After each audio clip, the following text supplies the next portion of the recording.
Hi hello welcome to our channel. இன்றைக்கி vlog ஈவினிங்லேருந்து தான் ஸ்டார்ட் பண்ணியிருக்கேன். இன்றைக்கி எங்களுக்கு கல்யாணம் ஆகி 40வது நாள்.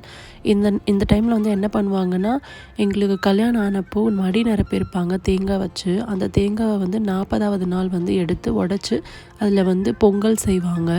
ஸோ அதுதான் வந்து இன்றைக்கி பண்ணியிருந்தோம். பொங்கல்லாம் செய்து முடிச்சுட்டு அதுக்கப்புறம் இஃப்தாருக்காக ஜூஸ்லாம் ரெடி பண்ணியிருந்தோம். அதுக்கப்புறம் வாட்டர் மெலனும் கட் பண்ணிட்டோம். அப்புறம் பிரெட் ஆம்லேட் பண்ணியிருந்தேன். இது எல்லாமே வச்சு தான் இன்றைக்கி நோன்பு திறந்தோம். அதுக்கப்புறம் நோம்பெல்லாம் திறந்துட்டு நானும் ரெடியாக போயிட்டேன். இன்றைக்கி 40வது நாள்ன்றதுனால கல்யாணத்துக்கு கட்டின சாரீ தான் கட்டணும்னு சொல்லியிருந்தாங்க. அதனால் நானும் கல்யாண சாரீலாம் கட்டிட்டு ரெடி ஆகிட்டேன். அதுக்கப்புறம் ஃபங்க்ஷனும் நல்லபடியாக சூப்பராக போச்சு. எனக்கு ரொம்ப ஹாப்பியாக இருந்துச்சு. அதுக்கப்புறம் இந்த ஃபங்க்ஷன்லாம் முடிஞ்சதும் என்னோடய சிஸ்டர் இன் லாக்கு இன்றைக்கி பர்த்டே. அதனால் அவங்களுக்கு கேக் கட் பண்ணி செலிப்ரேட் பண்ணியிருந்தாங்க. ஸோ அங்கே போயிட்டு நல்லபடியாக செலிப்ரேட் பண்ணிவிட்டு நாங்களும் ரிட்டன் வீட்டுக்கு வந்துட்டோம். உங்களை நான் நெக்ஸ்ட் வீடியோவில் பார்க்குறேன். பாய்.